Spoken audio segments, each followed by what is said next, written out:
ምክንያቱም አንዳንዱ ብኩን ብድግልና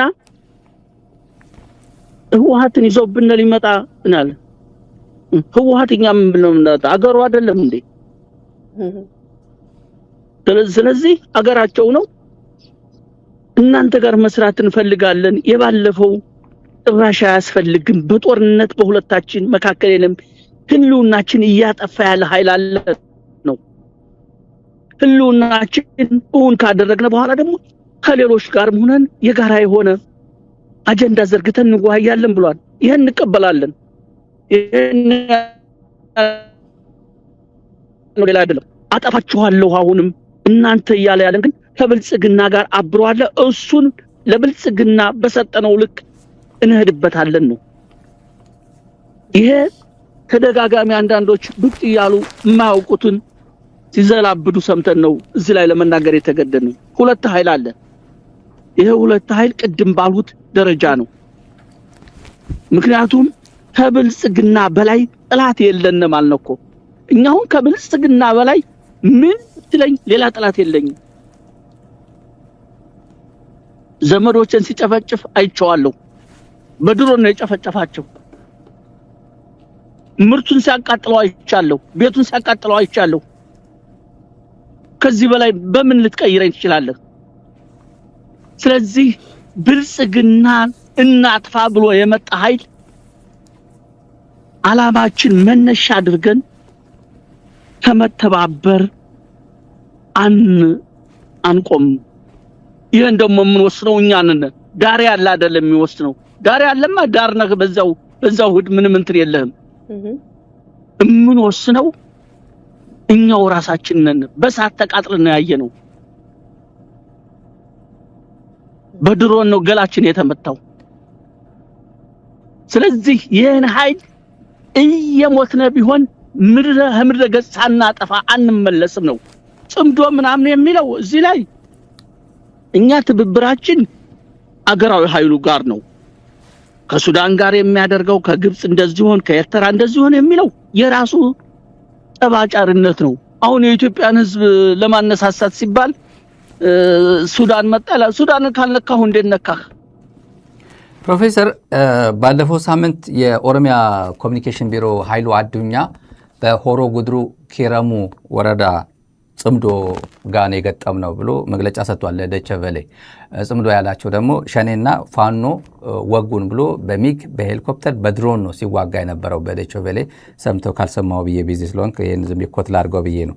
እና ጀነራል ተፈራ ማሞም የአፋብን ወታደራዊ አዛዥ ትብብራችን ከአገራዊ ኃይል ጋር ነው፣ ብልጽግና ላይ ከሚተባበር ኃይል ጋር እንተባበራለን፣ ከብልጽግና በላይ ጠላት የለንም፣ ቤተሰቦችን በድሮን ሲጨፈጭፋቸው ባይኔ አይቻለው ያለበት የጀነራሉ ንግግር ነው ለተመልካቾች የጋበዝ ነውና ይሄ ንግግር ይሄ ተጠባቂው ጥምረት አለ። በጣም ብዙ ሰዎች ብልጽግና በተለይ ያንቀጠቀጠ ያለው ቀጣይ ተጠባቂ ነገሮች ምን ይሆናሉ የሚለው ላይ ኃይሎቹ ላይ ስክሪን ላይ የምታያቸው ኃይሎች ትላልቆቹ ቲፒኤልኤፍ ከጀርባ ያው አለ ይታያል። አፋብንም ኦላም ስክሪን ላይ እንደምታየው ነውና ተጠባቂ የሚባለው ጥምረት እየመጣ ነው የሚል ብዙዎች ጠቅላይ ሚኒስትሩ ጭምር ያመነበት ነውና የጀነራሉ ንግግር እና አማራ ክልል አሁን እያደገ ያለው በጣም እየዘመነ ያለው ፖለቲካውን እና መጻኢ ዕድሉ ኢትዮጵያ ወዴት ሊወስደው ይችላል የሚለውን እስቲ አስተያየት ብትሰጥበት ፕሮፌሰር። እሺ ይሄ ወሳኝ ነው፣ ግን ልክ ነው። የዛሬ ዓመትም ስንናገር አዎ ምናልባት የተጠቀሙት ፖለቲካው እያደገ እየተለወጠ ነው። በፊትም የነበረው ያው መዘመን ሌላ ነገር ነው። ለማንኛውም ግን እየተለወጠ ነው ያልኩት እድገትን እያሳየ ነው፣ ማቹሪቲ እያሳዩ ነው ልጆቹ፣ ወጣቶቹ። እኔ እንደ ወጣቶች ስለሆኑ ነው እንደዚህ የምለው። ጎጃሙ ይሄ አስረስ ያው ምሁራዊም ነው አነጋገሩ፣ የተማረም ሰው ነው። በጦርም ላይ ያሉት አሁን የምስራቅ አማራውም ምሬም አንድ ጊዜ እንደዚሁ ጥርት ባለ ቋንቋ አካባቢያችንን ህዝባችንን ነፃ እናወጣለን፣ ከሌሎች የኢትዮጵያ ህዝቦች ጋር ሆነን ደግሞ አገርን ለእኛ የምትመች እናደርጋለን ያለ።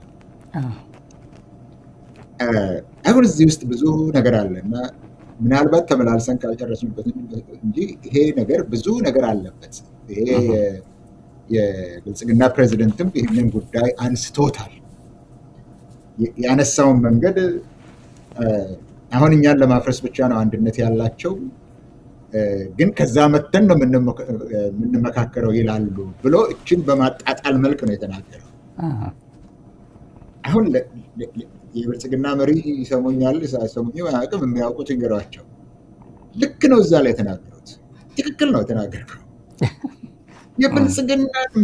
ብልጽግናን መቃወም በመቃወምና ብልጽግናን ለማስወገድ ብልጽግናን ከአማራ ህዝብ ጫንቃ ላይ ለማንሳት፣ ብልጽግናን ከትግራይ ህዝብ ጫንቃ ላይ ለማንሳት፣ ብልጽግናን ከኦሮሞ ህዝብ ጫንቃ ላይ ለማንሳት መተባበር ግድ ነው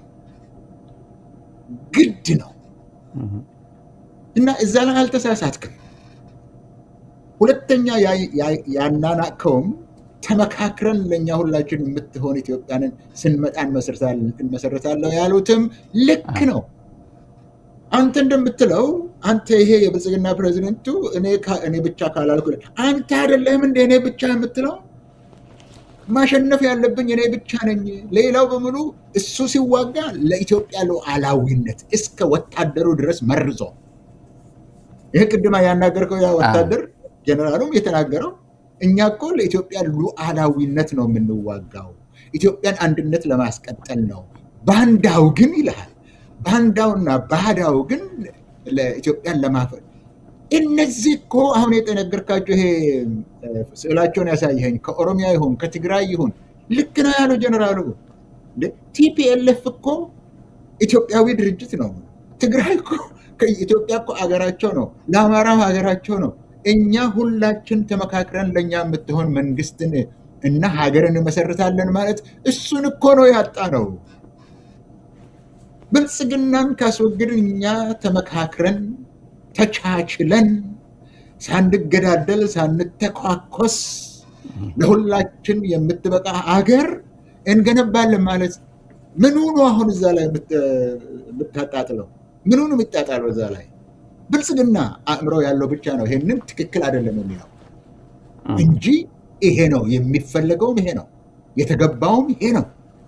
ይሄ አንድ ላይ ሆነን በሀገራችንን እንገነባለን ማለት መርዙን እየረጩ ያሉት እኛ ሉዓላዊነት ጠባቂ፣ እኛ አንድነት ጠባቂ፣ ሌሎቻችሁ ግን አፍራሽ ናችሁ የሚለው ፖለቲካ ነው ኢትዮጵያን እያጠፋ ያለው። ይህንን ደግሞ ለማጥፋት፣ ይህንን ደግሞ ለማስወገድ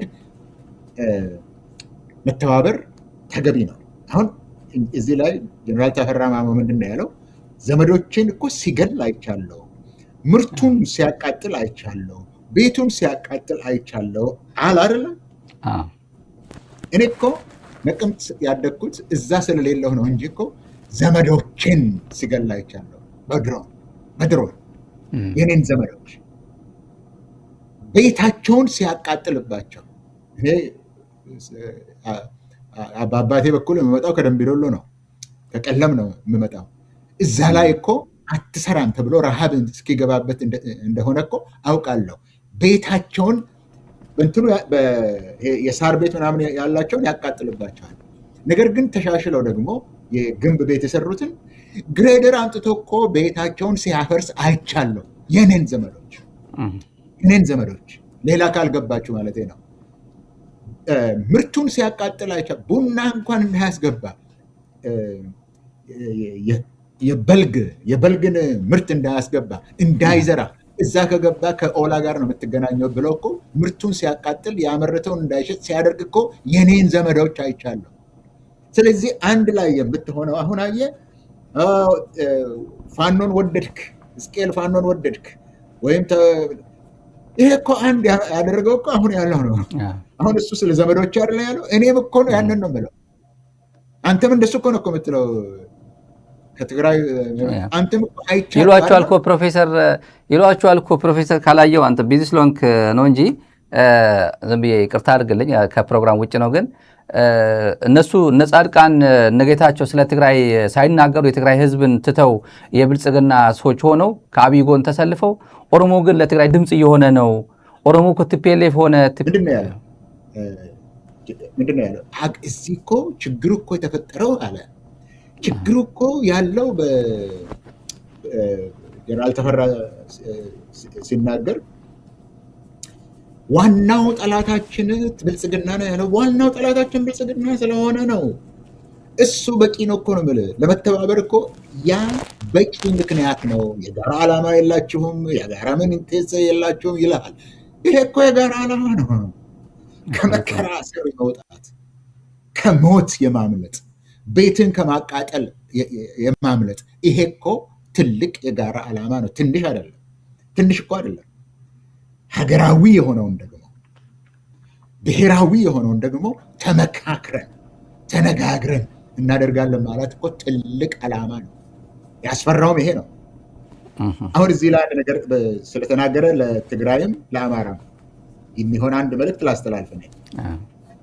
ወልቃይትን እኮ እኛ አይደለም የፈጠርነው ችግሩን አይደለ ያለው ፓርላማ ላይ አንዳንዱን እኮ እኛ አልፈጠርነው ማለት እሳቸው እኚህ የብልጽግና ሰው እኮ አንድም ችግር አልፈጠሩም። ባለፉት 8 ዓመታት እኮ እነሳቸው ኢትዮጵያን ሲያበለጽጉ ነው የኖሩት። እሳቸው የወልቃይትም ጉዳይ እኛ አልፈጠርነውም። እሺ አንተ አትፍጠራ፣ ነገር ግን ጦር ይዘህ ሄደህ በኃይል ወስደህ ሌላ አስተዳደር አስገብተህበት አሁንም ጦር ሚሊሻ የተከዜ ጦር የሚለውን እያሰለጠንክበት አሁን እንኳን ከአዲስ አበባ ሰዎችን ዩኒፎርም እያስለበስክ እዛ ሄደህ የምታስፎክረው ያንተ ችግር አይደለም። እሱ አይደለም እንደ ማን ነው የፈጠረው ይልሃል። በፕሪቶሪያ በተስማሙት በህገ መንግስቱ መሰረት ወደ ጦርነቱ በፊት የነበረው ሁሉ መመለስ አለበት። ሰው ወደ ቦታው መመለስ አለበት። እሱን የፈጠረው ኢህአዴግ ነው። እሱን የፈጠረው ቲፒኤልኤፍ ነው። የዛ ችግር የኛ አይደለም፣ እኛ አልፈጠርነውም። ባትፈጥረው እዚህ ድረስ አላደረስከውም። እስቲ ማን ይሆን በአማራ በኩልም ያላቸው ምናልባት ከወልቃይቴዎች የሚባሉ ትግርኛ ተናጋሪዎች፣ አማርኛ ተናጋሪዎች ሁለቱንም ቋንቋ የሚናገሩት እኛ ራሳችንን ማስተዳደር አለብን ብለው ተንቀሳቅሰው ሊሆን ይችላል ድሮ ተነሳ።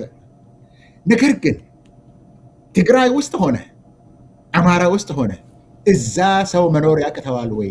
ይህንን የመጣላት የጦርነት የጥፋት እና የውድመት ምክንያት ያደረገው እኮ የሰሊጥ ነጋዴዎች ናቸው እንጂ አማራና ትግራይ አይደለም።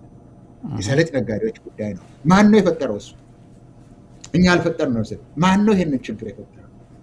አልፈጠርንም ይልሃል። አማራ ክልል ውስጥ ይሁን በጌምድር ይላል እነሱ እዛ ውስጥ ይሁን እዚህ ውስጥ ይሁን ያ ታሪክ አለው። ምን ቋንቋ እየተናገሩ እዛ ውስጥ ሲኖሩ እንደነበረ ታሪክ አለው። ችግሩን ግን የፈጠሩት ብልጽግናዎች ናቸው።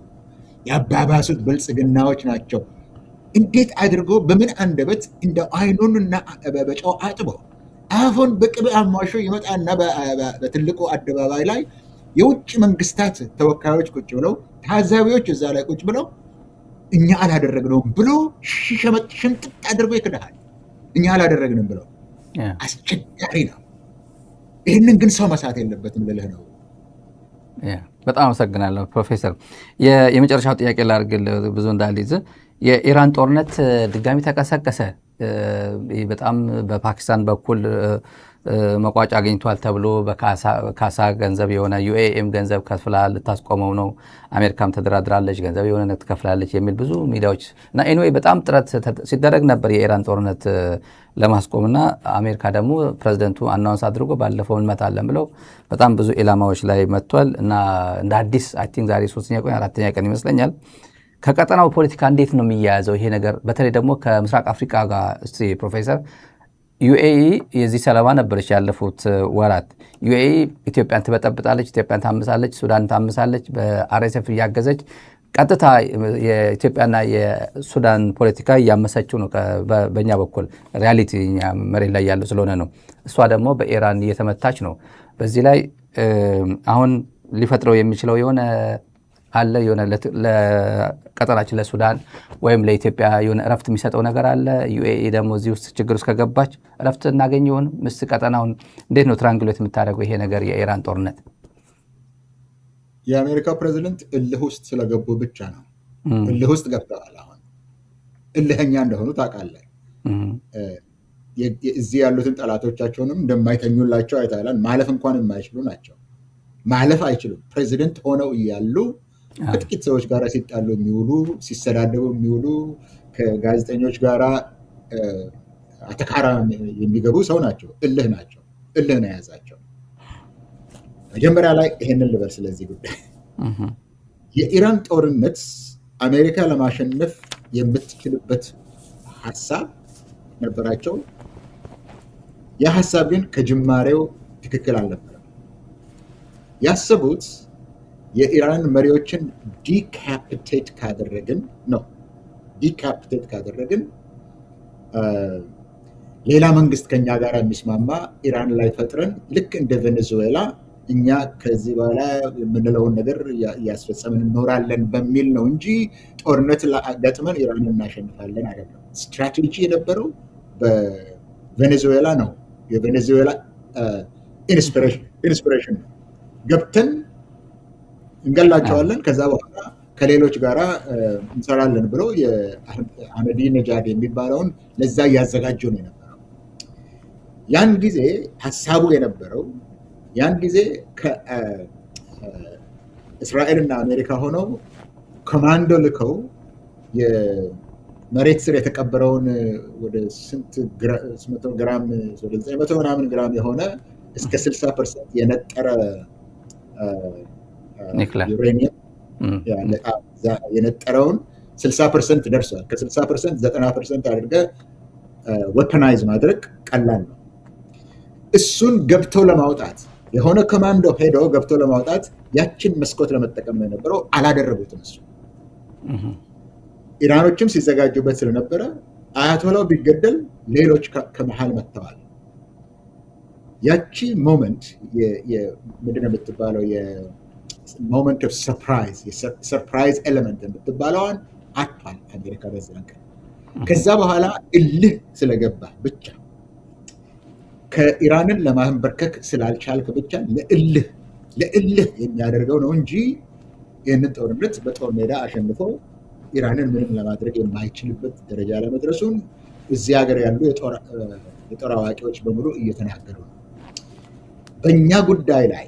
ስለዚህ አሁን የእልህ ጦርነት ነው፣ አዲስ ነገር አይደለም፣ የሚለወጥ ነገር የለም። ይሄንን ብዙ አልሄድበትም፣ ምክንያቱም ኢራን ኢራቅ አይደለችም፣ ኢራን ቬኔዙዌላ አይደለችም። በነገራችን ላይ ይሄ የሚተኩሱት ጥይት አለ አይደለም፣ ይሄ ስማርት ቦምብ አሜሪካ 1800 ነው እንደዚህ ነው የነበራት። ከዛ ውስጥ 1200ውን በመጀመሪያው ጦርነት አጥፍታለች። ይሄ ቦምብ ደግሞ ይሄ አሁን እነሱ የሚጠቀሙት ቦምብ ደግሞ ዝም ብሎ ቀለሃና ባሩድ የምትከትበት ነገር አይደለም። ብዙ ኮምፒውተር፣ ብዙ ጋይደንስ፣ ብዙ ምናምን ያለበት ስማርት ነው። ስማርት ቦምብ በውስጡ አለ። እሱን ለማምረት መልሰን ለማምረት እና ለመጠቃት አመታት ነው የሚያስፈልግ። እንደዚህ ቀላል ነገር አይደለም ለመጠቃት። ከ1800 1200 በመጨረሻ አሁንም ደግሞ እሱን እያደረገ ነው። አሜሪካ ሊቀጥል አይችልም ብለህ ነው እዚህ በአካባቢው ላይ ደግሞ ኢራን ያደረገችው የአሜሪካንን ወታደራዊ ቤዞች መምታቷ፣ ሬዳሮች መምታቷ፣ ሆቴሎችን መምታቷ በአካባቢው የቀየረው ሁኔታና የፈጠረው ስጋት አይሄድም፣ አይለወጥም። በቃ አሁን ኢራን ዩናይትድ አረብ ኤሚሬትስን በአጭር ጊዜ ሚሳይል ልትመታት ትችላለች። አሁንም ትችላለች። እሱ አይቀየርም። እዛ ላይ የረዳቻት እስራኤል ናት። ዩኤኢን የረዳቻት በዚህ መከላከያው የረዳቻት በሺህ የሚቆጠር ገንዘብ አድርገው የኢራንን ድሮን ለመከላከል የቻሉበት እስራኤል ነች የረዳቻት። ስለዚህ ወደ እስራኤል ገብታለች ዩናይትድ አረብ ኤሚሬትስ። እስራኤል ደግሞ በዓለም ላይ የተባለች ሀገር ሆናለች። በአረብ ብቻ አይደለም በዓለም ላይ። ስለዚህ የተለወጠው ነገር አሁን የተለወጠው በኢራን ጦርነት ምክንያት የጂኦፖለቲክሱ የአካባቢው ውድድር ራይቨለሪ ምንም የተለወጠ ነገር የለም። የእልህ ጦርነት ብቻ ነው አሁን አሜሪካ እያደረገችው ያለችው እንጂ ወደ 1 ሚሊዮን እግረኛ ወታደር ኢራን ውስጥ አስገብታ ካልተዋጋች በስተቀር ልታሸንፍ አትችልም። እሱ ደግሞ በ100 ሺህ የሚቆጠር የአሜሪካንን ወታደር ሊገል ስለሚችል ያ አይሆንም። ስለዚህ ምንም ነገር አይለወጥም። እዛ ላይ ምንም አይለወጥም ኢራን ካልተስማማች በስተቀር። እኚህ የእኛ ሰው የኢትዮጵያው ጠቅላይ ሚኒስትር ምን ብለዋል? እናንተው ጦርነት ጀምራችሁ እናንተው ከዛ ደግሞ ትራባላችሁ ትሉናላችሁ። ኢትዮጵያ አትራብም፣ እኔም ብቻ ስሙ ኢትዮጵያ አትራብም ብለው ፉከራ ነው የተናገሩት። ማዳበሪያ እየወጣ እየጎረፈ በነበረበት ሰዓት እንኳን ማዳበሪያ ማቅረብ ያልቻለ ብልጽግና ፓርቲ አስቀድሞ እኮ ነው የሚለው ከጦርነቱ በፊት።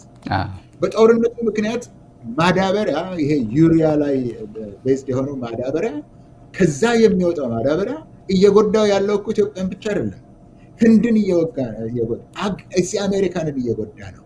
ኢትዮጵያ ከዚህ የምታመልጥበት ምንድን ነው ምክንያቱ? ምን ሰርታ ነው ኢትዮጵያ የምታመልጠው? ከመራብ ኢትዮጵያ የምታመልጠው በሳቸው ፉከራ ብቻ ነው።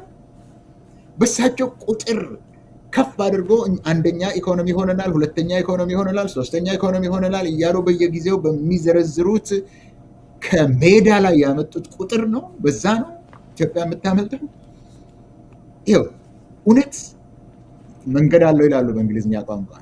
ሪያሊቲ ላይ የሚገባበት ሪያሊቲ ይላል፣ ኢንትሩድ ያደርጋል፣ ይገባል። ኢትዮጵያም ትነቃለች። ኢትዮጵያ ውስጥም ይነቃሉ። የዛን ቀን እሳቸው አውሮፕላናቸውን ይዘው ወደ አቡዳቢ ይበራሉ። ችግሩ ለእኛ ይቀራል። ለዚህ ነው አንድ ላይ ይሄ ተጠባቂው ጸረ ብልጽግና ጥምረት ያልከው የበለጠ ማሰብ ያለባቸው ይሄ የሚለወጥ አይደለም። ጦርነቱ ያደረገው ነገር አሁን በተቻለኝ መጠን ለማስረዳት ሞክሬያለሁ። የሚለወጥ ነገር የለም፣ የተለወጠ ነገርም የለም። ዩኤኢ አይደለችም እንደ ለኢራን ገንዘብ ልካለው የነበረችው?